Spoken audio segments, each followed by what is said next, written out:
여러분들이 좀 볼 수 있는 부분이 있고, 제가 최근에 쓴 것 중에서 좀 많은 분들이 읽은 게 개딸의 당 접수 매뉴얼, 정청래의 답습과 이재명의 불안. 이게 뭐냐? 정청래가 이재명 따라하기를 하고 있습니다. 이재명이 민주당을 개딸을 통해서 접수하고 있잖아요. 그런데 정청래가 민주당을 개딸을 통해서 접수를 했습니다. 그리고 개딸의 소유권을 놓고 이재명과 정청래가 싸우는 와중에 정청래가 껌껌이 이기고 있습니다. 그래서 그 내용을 제가 분석적으로 좀 썼습니다. 나름 제가 공부도 하고, 그 다음에 실은 제가 민주당 반장이었습니다. 그래서 민주당의 그 취재, 제가 지금도 거기에 많은 분들을 알고 있기 때문에 좀 얘기를 했고, 그래서 오늘 제가 이 오피니언에 이 얘기를 했습니다. 일요일의 폭주.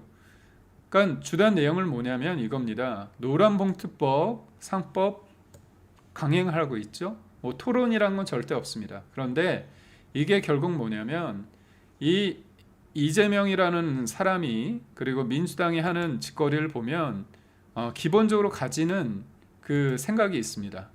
그러니까 일정 부분 본인들이 절대 다수를 기반으로 하기 때문에 이런 거에 대해서 거침이 없어요. 야당 시절에도 숫자는 깡패라고 해서 의석수가 많다는 이유를 어떻게 했습니까? 대한민국을 절단냈죠.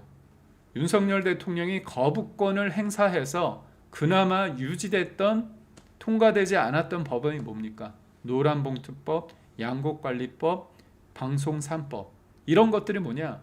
노란봉투법은 기업의 발목을 잡고 노조가 파업을 너무 편하게 할 수 있는 파업조정법이고, 방송 3법은 언론노조, 민노총 산하의 언론노조가 영원히 KBS, MBC, EBS, 그리고 YTN, 연합뉴스 TV, 이 보도 전문 채널, 그리고 심지어 종편에도요, 편성위원회의 노사동수, 아니 언론사에, 방송사에 노사동수로 편성위원회를 꾸릴 이유가 뭡니까?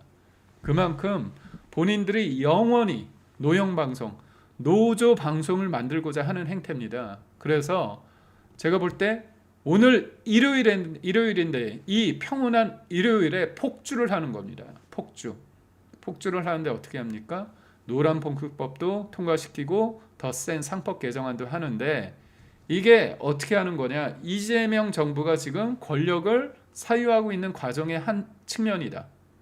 입법권도 민주당 소위 말해서 똘만을 시켜가지고 다 시키는 대로 하고, 특검은 어떻게 합니까? 이재명 정부가 출범해서 첫 번째로 통과된 법안이 특검입니다. 3특검, 내란 특검, 김건희 특검, 그리고 해병대원 특검. 이 워딩 자체가 프레임입니다. 내란입니까? 내란은 이제 아닌지 결론 안 나왔는데도 이름 자체가 내란 특검이라고 얘기를 하는 거고, 김건희 여사 특검, 그리고 해병대 특검. 그러니까 특검을 진실을 위해서 알아보는 과정으로서의 어떤 수단이 아니라 정적을 겨냥해서 정정을 아예 없애버리려고 하는 정치적 수단으로 남용이 되고 있고, 인사는 철저히 친정 체제를 구축하는 거죠. 민주당의 아버지로서 민주당을 자기가 장악할 때 자기 핵심들을 꽂아 나왔는데, 그대로 대한민국이라는, 어떻게 보면 우리의 터전을, 우리의 미래가 우리 아이들과 해야 될 그 대한민국이, 우리가 살고 있는 이 대한민국이, 이 공직이란 자리는 우리를 위해서, 국민을 위해서 소위 말해서 서비스를 해야 됨에도 불구하고 본인의 친소관계에 따라서 어떻게 합니까? 변호인을 꽂아놓고 성남 라인, 경기도 라인, 측근 인사들을 자신의 친소관계에 따라서 공직이란 자리에 꽂아놓고 있습니다. 알받게 하고 있습니다. 이거를 권력의 사유화라고 할 수 있고, 또 하나가 뭡니까? 사면도 국민 대통합과 여러 가지의 어떤 조건이 필요함에도 불구하고 국민 통합의 도구가 아니라 정권의 정치적 계산에 따라서, 본인들의 철저히 유불리에 따라서 어떻게 합니까? 본 인사식으로 하는 거 아닙니까? 부당거래죠. 야합입니다. 뻔뻔함의 극치고 지금 조국이라는 인간이 신나게 전국 방방곡곡을 나대고 있습니다. 그런데 역설적으로 우리가 알게 되는 거죠. 이재명 정부의 민낯, 가식과 위선, 고로 조국 같은 인간들인데 가제는 개편이라 해 보니까 어떻게 합니까? 조국이 나 될수록 이재명의 지지율이 떨어지는 역설이 보여주고 있습니다. 근데 지금 이 일요일의 폭주가 입법권만 있느냐? 그런데 이 입법권을 가지고 하는 행사가 정청래라는 사람이 당대표가 되는 순간부터 끊임없이 야당을 어떻게 봅니까? 절멸의 대상. 원래 집권여당의 대표는 통합과 어떻게 봅니까? 책임의 언어를 써야 되잖아요. 협치의 언어. 그거보다는 위헌정당을 통해서 없애버리려고 한다는 겁니다. 결국은 뭐냐? 지금의 대한민국에 있어서 제가 제목을 일요일의 폭주, 민주당 일요일의 폭주, 노란봉투법 처리 덧센 상법 상정 이렇게 하면서 대한민국이 너희들 놀이터니 이렇게 얘기하지 않았습니까? 그게 무슨 말이냐? 한마디로 법에 의해서 헌법과 법률에 의해서 시스템적으로 돌아가는 게 아니라 결국은 이재명이라는 사람에 의해서 법의 지배가 아니라 사람의 지배가 이루어지고 있다. 이거는 법치주의가 아니라 입법 독재고 위헌적인 개딸 포퓰리즘이다. 반헌법 포퓰리즘이다. 저는 말할 수 있습니다. 결국 민주주의는 다수결로만 유지되는 게 아닙니다. 소수의 권리를 존중하고 권력의 남용을 제어했을 때 법의 정신을 지켜냈을 때만 가능한데 그런데 지금 대한민국은 뭐냐?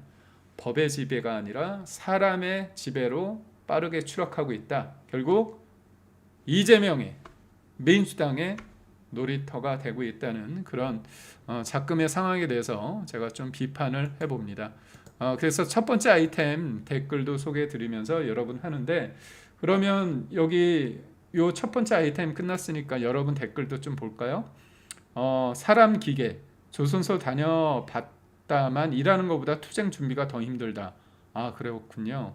세렌디피티 줄기찬 노조 파업으로 GM도 철수하고 유령도시가 돼버린 군산. 오션부 멍청내가 학원을 했다니 기가 찬다. 백강훈님 뿜뿜님 직장 사라지면 그 누가 다달이 월급 준다죠. 김현철님 국민의힘 국민들은 뭐 하시기에 국민들의 삶을 힘들게 하시는지 열심히 하겠습니다. 저는 배지는 아니지만 원외가 중요한 게 아니고요. 저희가 할 수 있는 걸 해야겠죠. 나무정원님 반미를 주장하지만 학원 영어 학원을 했습니까? 정청래가 황당하군요.